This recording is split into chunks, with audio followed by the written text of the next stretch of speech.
melhor? Estão agora escutando direitinho? Bom, essa é a minha primeira apresentação aqui na casa. Quer dizer, na casa não, na vida.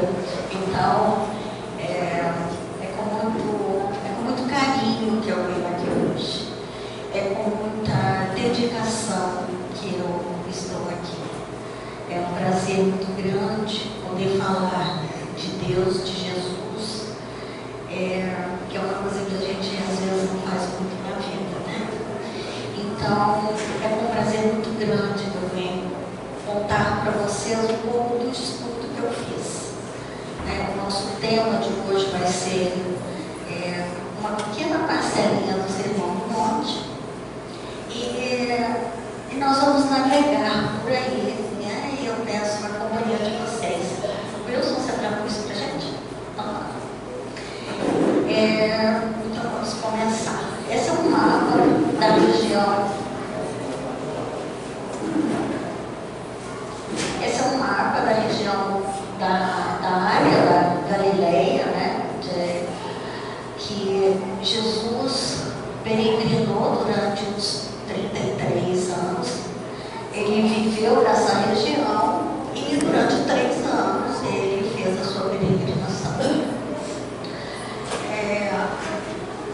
Após a morte de João Batista foi o último profeta do Antigo Testamento, né? A missão dele era profetizar e trazer e apresentar o Messias para o povo hebreu. Então, ao batizar Cristo, né, ele fez o batismo dele nas águas do Jordão. Logo depois ele foi preso. E quando ele é preso, é quando Jesus sai de Nazaré e muda-se para Cafarnaum, que é por aqui assim. E é só nessa época, então, que Jesus começa a fazer a seleção dos seus apóstolos e começa a sair em pregação nessa região. Quando Jesus faz essa mudança de Nazaré para Cafarnaum, Jesus cumpre a promessa de Isaías. Eu vou ler aqui para vocês, porque os nomes são muito complicados. Isaías professou o seguinte: da terra de Zabulon e da terra de Neftali, caminho do mar, do outro lado do Jordão. Desculpa, aqui está o Rio Jordão, tá? Do outro lado do Jordão, da Galileia das Nações, então essa área aqui da Galileia, o povo que está sentado na treva viu uma grande luz, e os que estão sentados na região da sombra e da morte, uma luz raiou. É conhecido que em toda a passagem da vida de Jesus, ele sempre trouxe as profecias do Antigo Testamento, trazendo e comprovando ao povo a veracidade do que ele estava falando. Então, o fato de que Isaías profetizou a saída dele, ele vai exatamente para a região onde Isaías profetizou que o Messias apareceria. Então, é nessa região que Jesus vai aparecer. E Jesus, ele aparece no monte, ele sobe o monte. Esse é a primeira aparição de Jesus. É o primeiro sermão dele público. E ele proferiu um dos mais estudados sermões do Novo Testamento, né, que a gente conhece como Sermão do Monte. Mateus, no capítulo 5, do versículo de 1 a 12, Mateus diz para a gente: vendo as turmas, subiu ao monte, e após sentar-se, os ensinava dizendo: bem-aventurados os aflitos, porque serão consolados; bem-aventurados os mansos, porque herdarão a terra; Bem-aventurados os que têm fome e sede de justiça, porque serão saciados.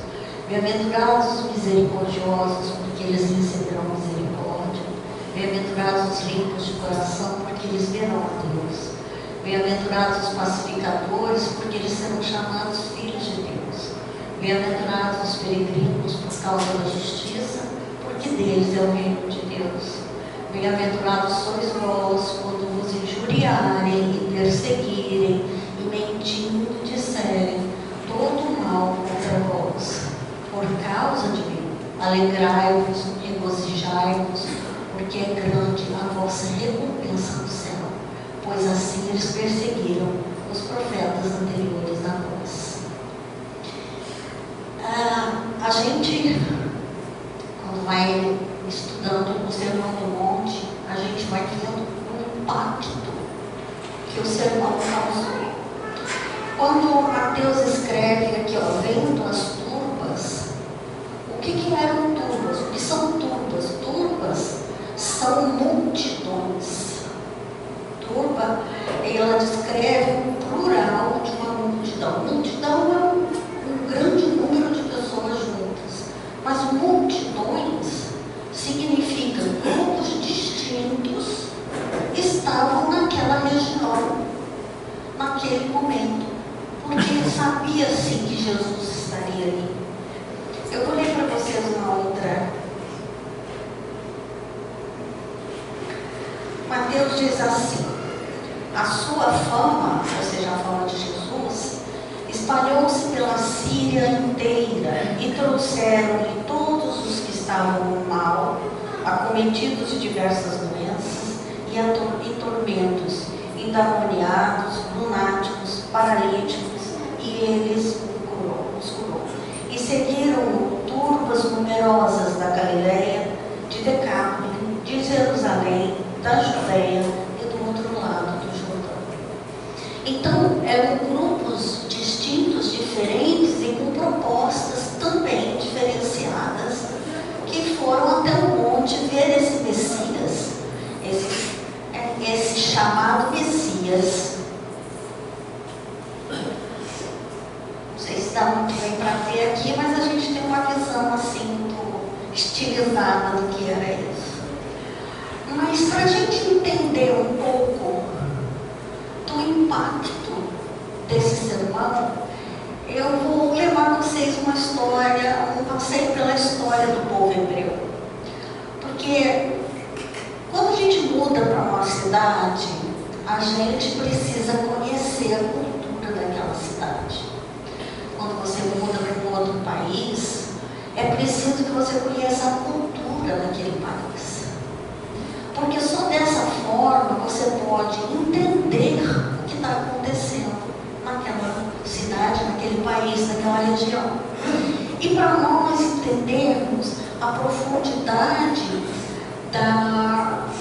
ou vamos dizer, como que a gente diz na doutrina espírita, para a gente tirar o espírito da letra, a gente precisa entender as circunstâncias aonde aquilo foi profetizado, ou aquilo foi dito.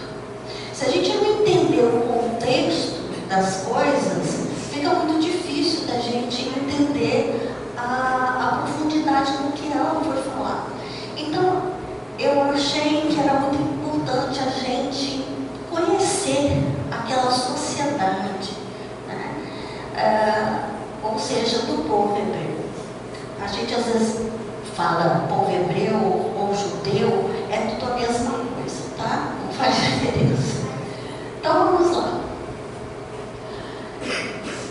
Durante mais de 1000 anos, desde Moisés até João Batista, o povo hebreu teve em média não, na verdade ele teve 11 profetas. E Malaquias foi o último profeta, antes de João Batista, que profetizou a vinda do Cristo. E Malaquias, ele viveu 420 anos antes do Cristo. Então, a gente percebe que houve uma lacuna de 400 anos sem profeta. Durante esses 400 anos, num período de 1000 anos, tiveram 11, e num período de 400, não teve nenhum. Então, o povo hebreu estava ávido por uma notícia dos céus, vamos colocar assim, né? Mas essa notícia não chegava. E com isso, o que o povo sentia falta dessa palavra, né, vinda de Deus? Uma coisa a gente precisa ter muito na mente, né? O povo hebreu foi sempre um povo muito crendo, que creu no Deus. Deus é uma coisa fundamental na vida do hebreu, do judeu, e Deus é único e onipotente, assim como a gente pensa que é. Mas eles precisavam de alguém que trouxesse notícias para ele. Durante esses 400 anos, ou até um pouco menos, o povo hebreu sofreu diversas escravidões. Ele passou por diversos processos de escravidão, diversos períodos de escravidão.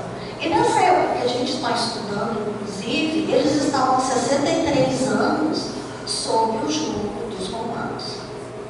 Então, isso tudo faz parte de um contexto que mostra para a gente esse impacto que chegou durante o Sermão da Montanha.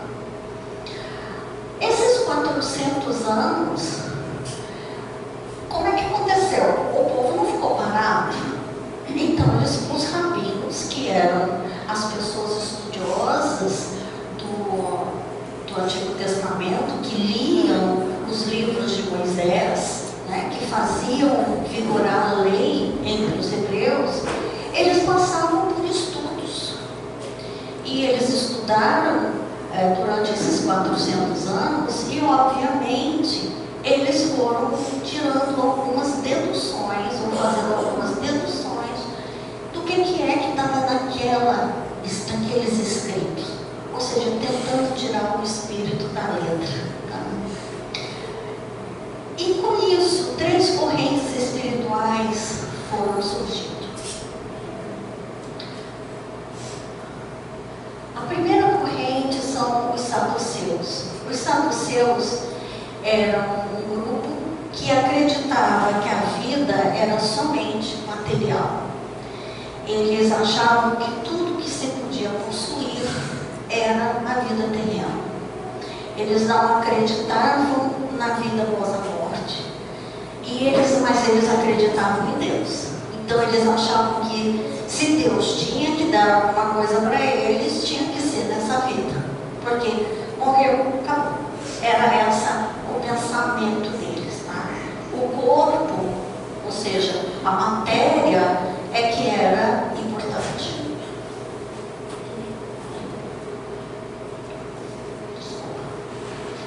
O próximo grupo que a gente vê são os fariseus. Os fariseus, eles eram a classe majoritária daquele povo.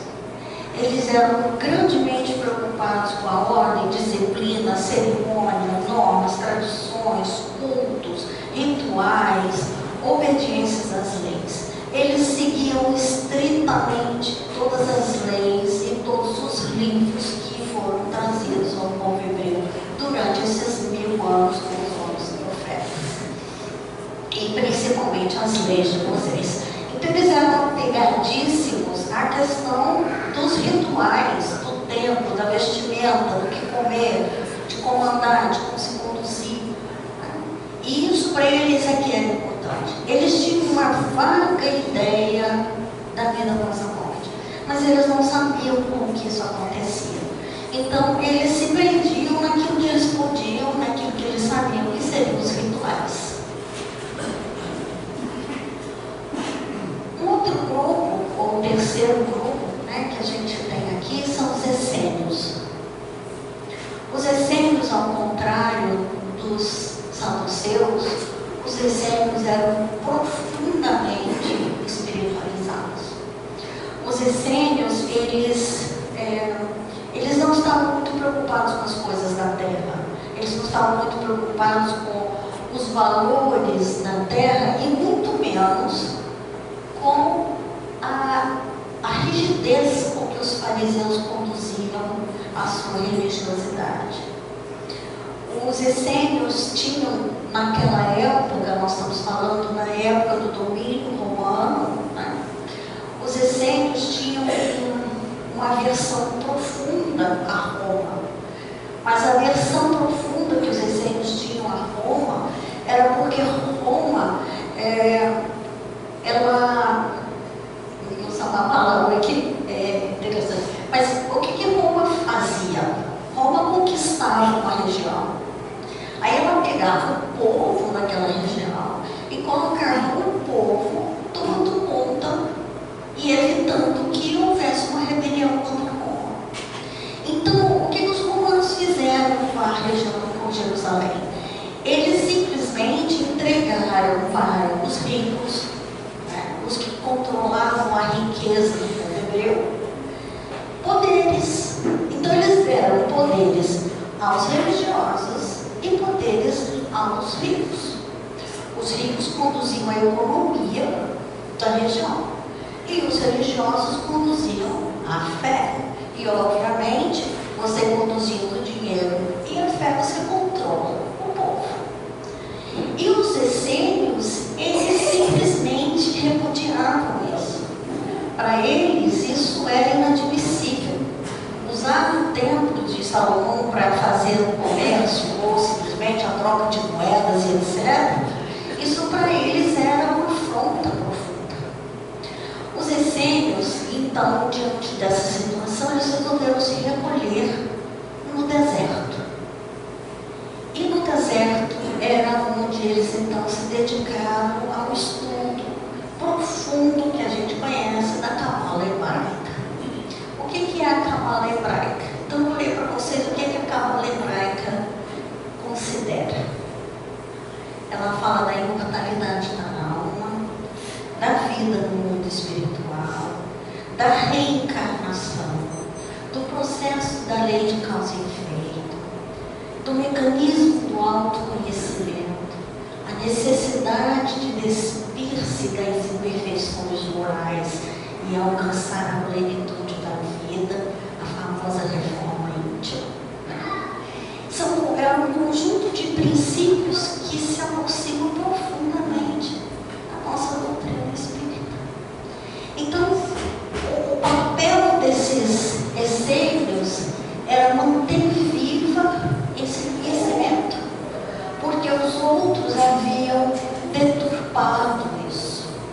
Então, eles se recolhem no deserto e ali é que eles vão ser os guardiões, né, das verdades cabalísticas do povo. Alguns rabinos que não foram, que não faziam parte dos essênios, que pertenciam aos saduceus e aos fariseus, eles tinham, vamos dizer assim, eles entendiam que existia toda essa necessidade de manter as tradições, mas, vamos dizer, os apelos da vida material eram mais fortes para eles. Então, aquilo não rolava muito dentro da sociedade em que eles viviam.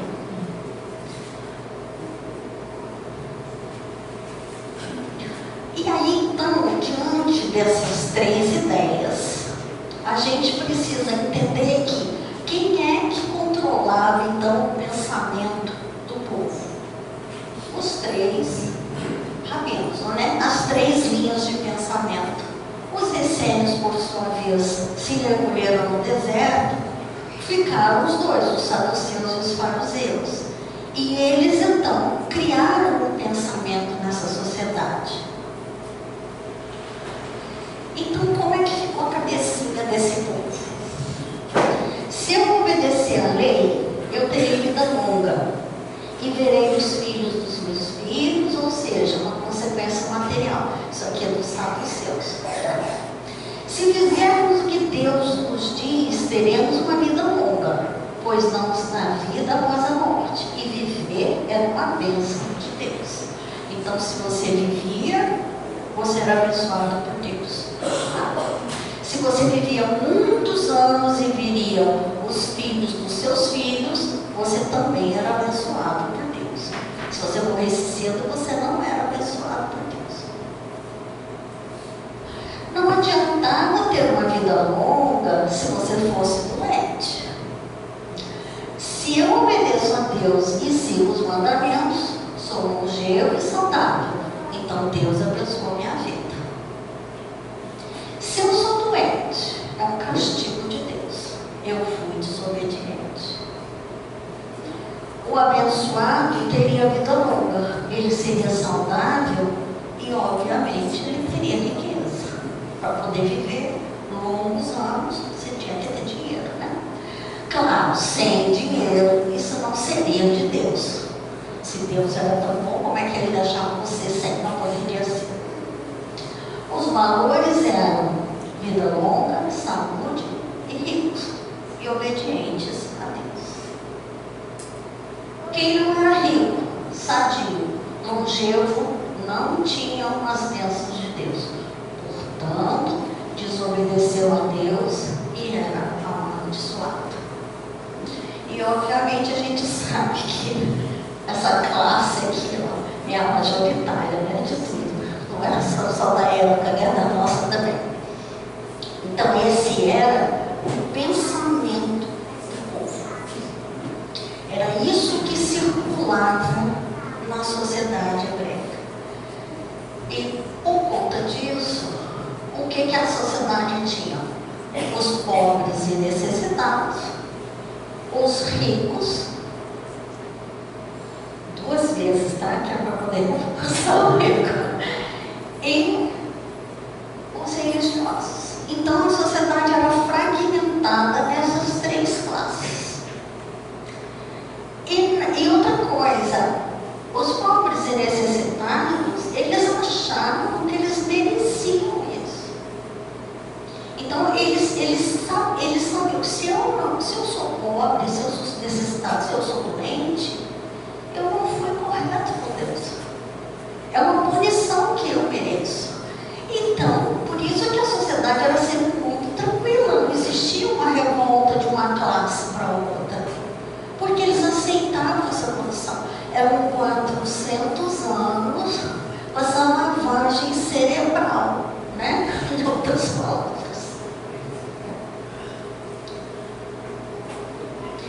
E Jesus chega em Israel nessa sociedade consolidada. Ou seja, quando eu digo chega, Jesus nasce nessa situação, né?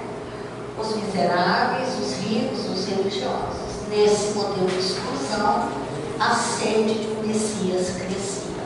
Porque o povo sofrido queria que o Messias viesse para que eles pudessem ter, vamos dizer, uma bênção de Deus. Eles clamavam por um Messias para que o Messias pudesse abençoá-los. Né? Porque eles eram miseráveis, pobres, doentes, não mereciam nada. Então, chega Jesus na vida desse povo. E o Evangelho de Mateus diz: e seguiram as turbas numerosas da Galiléia, de Decápolis, de Jerusalém, da Judéia e do outro lado do Jordão. Então esse povo sofrido foi ao encontro dele. Agora foram eles e foram os outros também. Os religiosos, os ricos, porque todo mundo tinha um interesse nesse Messias. Esse Messias, de acordo com a tradição judaica, ele seria da linha de Davi. Então ele só poderia ser um rei. E aí, atrás dessa realeza, na cabeça, né, desses religiosos, dos pobres e dos ricos, cada um via aquilo de uma forma, interpretava de uma forma. Os ricos queriam ser mais ricos, os religiosos queriam mais poder de controle e os pobres queriam uma salvação. Né? E aí Jesus chega e diz na primeira palavra, né, que ele profere: bem-aventurado os aflitos, pois serão consolados.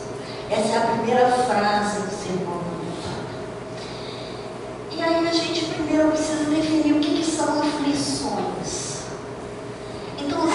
aflições são as dores morais ou físicas geradas pela perda, pelo sucesso, pela fraqueza do espírito. E quem são esses aflitos?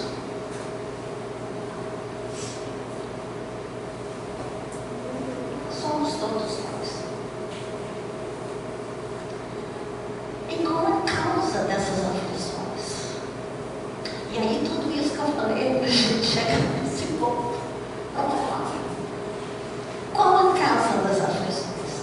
O Evangelho segundo o Espiritismo nos dá duas causas. Nós vamos primeiro definir uma coisa muito importante, que é: se Deus é a causa primária de todas as coisas, Ele é necessariamente, tem todo o poder, toda a justiça, toda a bondade. Ele é soberanamente bom e justo, portanto, não pode agir caprichosamente, nem com parcialidade. As vicissitudes da vida derivam de uma causa, e, pois que Deus é justo, justa há de ser essa causa. Então, qual a causa dessas aflições? O Evangelho segundo o Espiritismo nos aponta duas causas: as causas atuais e as causas anteriores. Então vamos ver essas duas causas.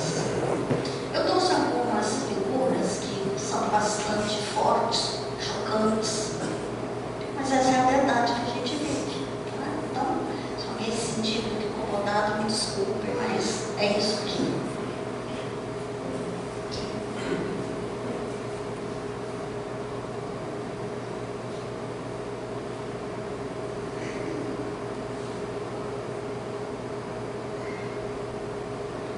Esses são os sentimentos, né, que são causados pelo livre-arbítrio.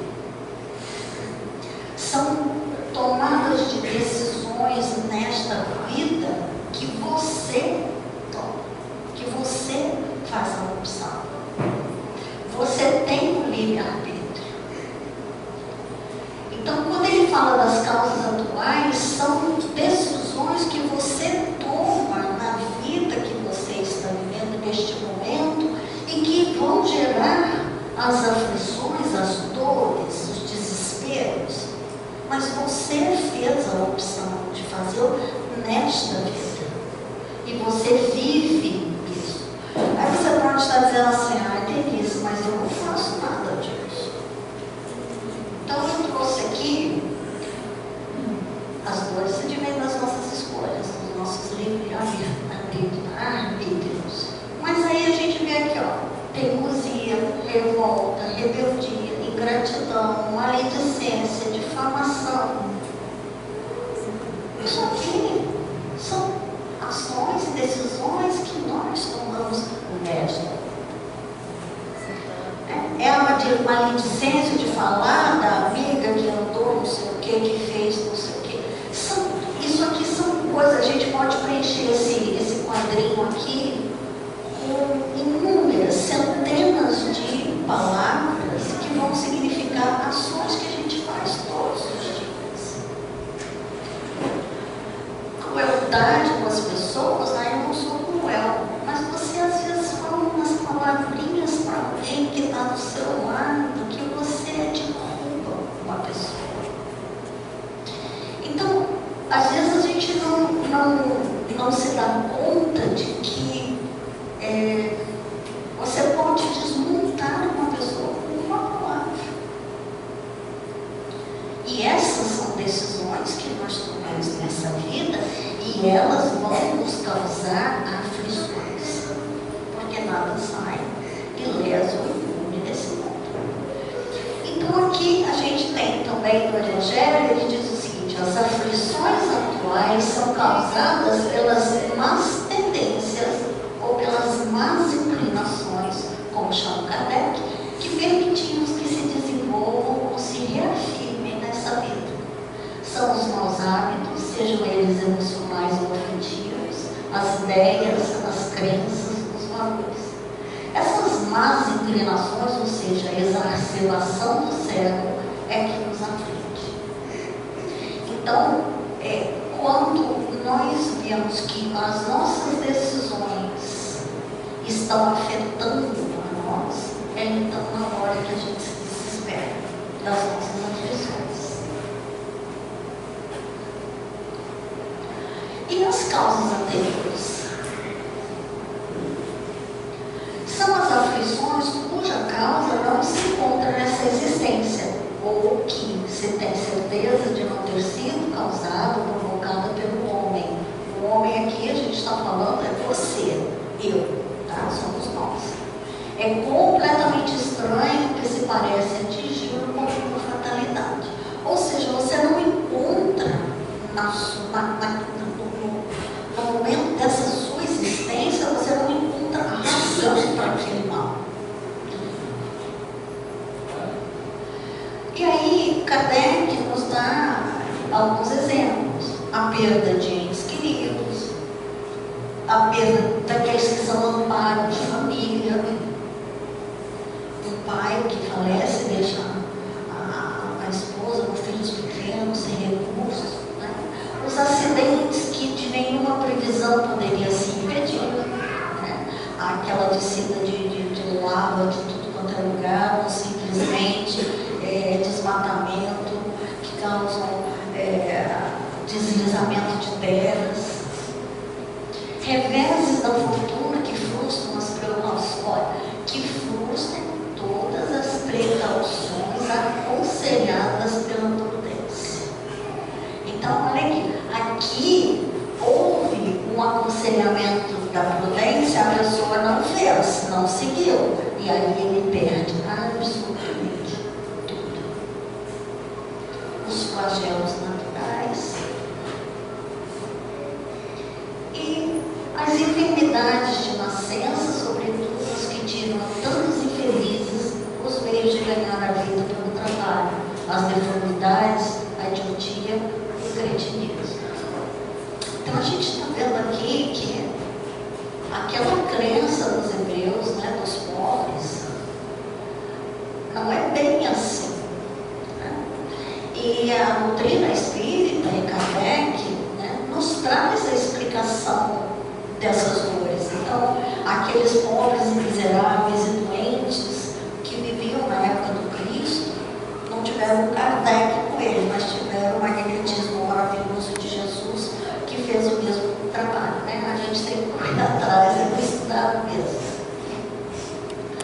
Os que nascem nessas condições, certamente nada hão feito na existência vão merecer, sem compensação, tão triste sorte que não poderiam evitar, que são impotentes para mudar por si mesmos e que os põe à mercê da consideração pública.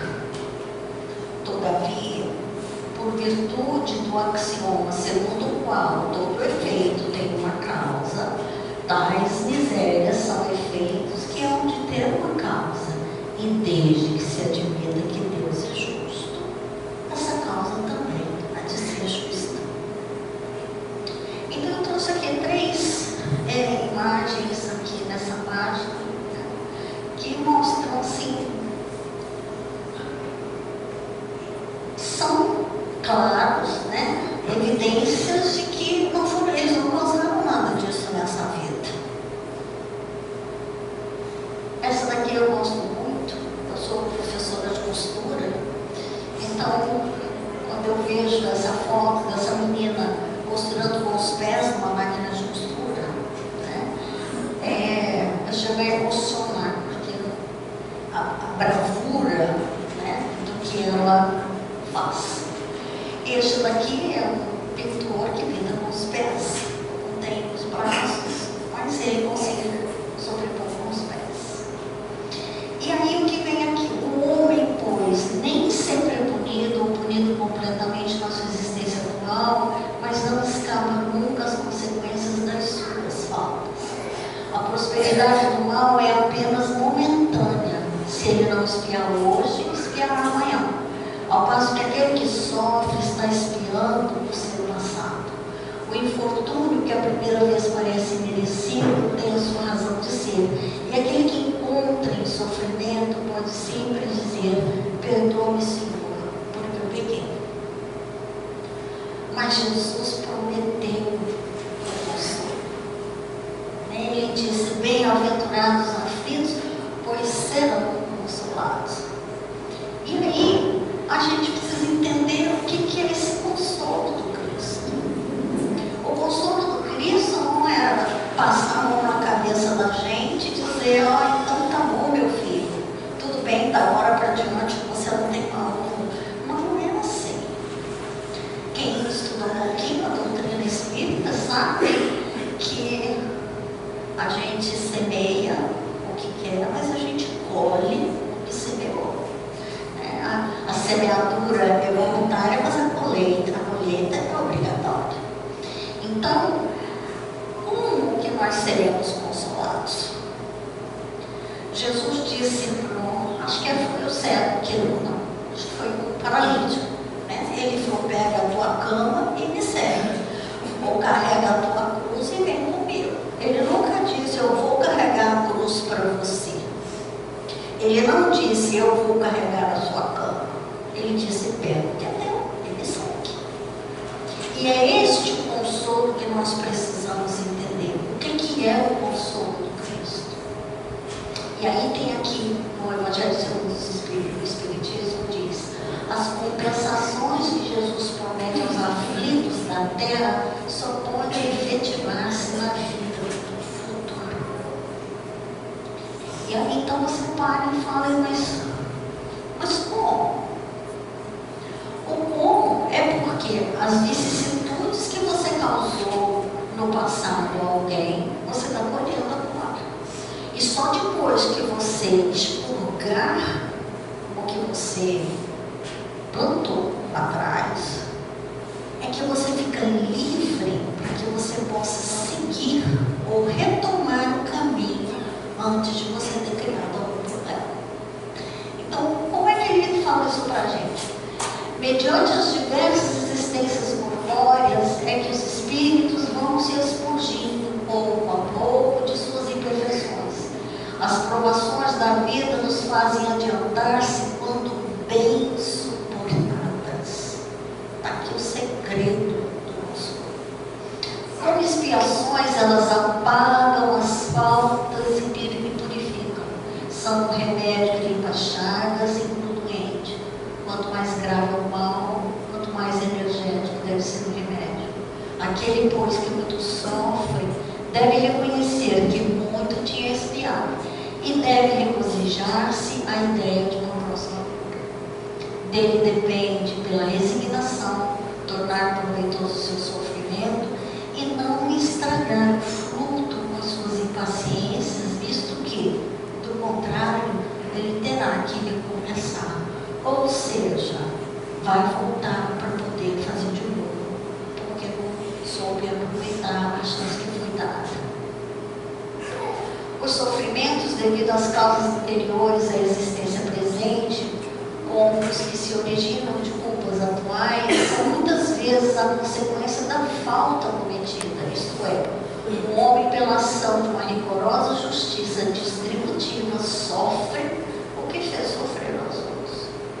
Se foi duro, desumano, poderá ao seu turno ser tratado duramente de desumanidade. Se foi orgulhoso, poderá nascer com humildade de posição. Se foi avaro, egoísta, se fez o mau uso das riquezas, poderá ser privado do necessário. Se foi mau filho, poderá sofrer o procedimento dos filhos. Assim se explica pela pluralidade das existências e pela destinação da terra, como um mundo expiatório, as anomalias que apresentam a distribuição da ventura e da desventura entre os bons e os maus neste planeta. Semelhante anomalia, contudo, só existe na aparência, porque é considerada tão só como ponto de vista da vida presente. Aquele que se elevar no pensamento de maneira a apreender toda a série de existências, ou seja, a absorver isso, verá que a cada um é atribuído uma parte de que compete, sem prejuízo daquele tocará o mundo dos espíritos, e verá que a justiça de Deus nunca se interrompe. jamais deve o homem olvidar que se acha no mundo inferior, ao qual somente as imperfeições o conservam preso. Eu queria só ressaltar aqui que ele falou assim: se foi duro e desumano, poderá ser a seu turno tratado duramente com desumanidade. Tudo aqui é se. E ele poderá, terá a oportunidade. E por que isso? Porque se você fizer o oposto do que você fez anteriormente, ou seja, se nesta encarnação, onde você está vivenciando toda essa dificuldade, essa aflição que veio no passado, você pode minimizar isso fazendo bem. Então, você não necessariamente precisa ser tratado duramente com desumanidade. Se você agir de uma outra forma, a vida será mais mansa com você naquele momento. Quando você assume a condição em que aceita, você pode ser feliz. Eu conheci uma senhora aqui de Rio das Ostras que foi comigo para o Rio. Ela foi fazer, eu fui fazer um tratamento neurológico e ela foi comigo lá no ônibus, cega. E ela disse assim para mim, eu dei uma carona para ela até o hospital que a gente ia, e ela disse para mim assim: você sabe, eu fiquei cega, tinha 25 anos, logo depois que a minha filha nasceu, eu perdi a visão. E eu vou dizer uma coisa para vocês, eu sou muito mais feliz cega do que eu era antes de ser cega. E eu achei aquilo muito estranho. Ela falou para mim: olha, eu vou para tudo quanto é lugar, eu ando sozinha, minha bengala é minha vida. Eu saio, eu venho aqui no Rio de 15 em 15 dias, atrás do hospital neurológico ali no Rio, no final de Copacabana, tem um centro neurológico e atrás do centro neurológico existe um instituto que cuida de cegos. E lá eles ensinam você a andar com aquela varetinha e tudo, mas eles têm programas de artesanato. E uma vez por mês, isso foi o que ela me disse, estava vendo o preço, o peixe pelo preço que eu comprei. Uma vez por mês eles têm um baile. Ela vai para o baile com o marido. Eles ficam até 3h30, 4 horas da manhã, eles voltam com o ônibus para Rio das Ostras. Ela diz que ela dança, ela sai, faz compra, ela sai que é no comércio de Rio das Ostras, ela compra sapato, ela diz que adora sapatos. Não sei como é que ela deve ser só pelo conforto, né?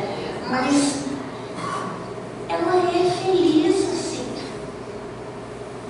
Então, a forma como você aceita, a sua aceitação da sua vicissitude, dessas dificuldades que você está enfrentando, é que vão fazer com que você passe por elas. Você também vai escolher isso. Então você tem essa opção e essa liberdade, mas você vai ter que viver.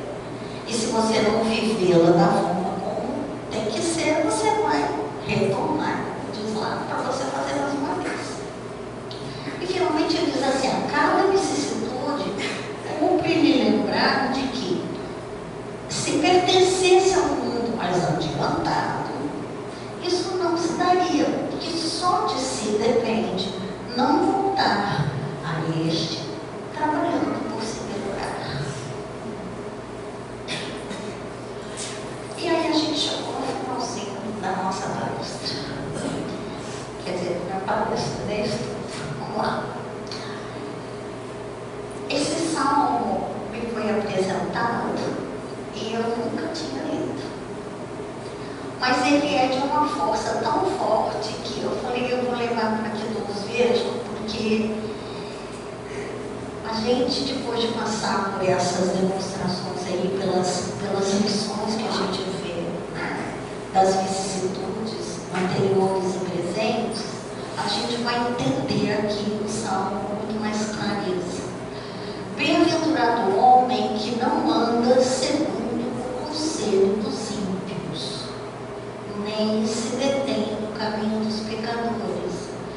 nem se assenta na roda dos escarnecedores. Ou seja, bem-aventurado o homem que não fica escutando o mal, que não senta para conhecer o mal e muito menos que não passa o tempo dele na maldade. Antes, ele tem o seu prazer na lei do Senhor, por isso ele é bem-aventurado. E na sua lei ele medita dia e noite. Orai e vigiai. Pois será como uma árvore plantada junto a ribeiros de águas, ao qual dá o seu fruto no seu tempo. Suas folhas não cairão, e tudo quanto fizer prosperará. Não são assim os ímpios, mas são como a moita que o vento espalha. Por isso, os ímpios não subsistirão no juízo, nem os pecadores na congregação dos justos. Porque o Senhor conhece o caminho dos justos, porém o caminho dos ímpios perecerá. E assim, eu deixo vocês com o salmo, pensando um pouquinho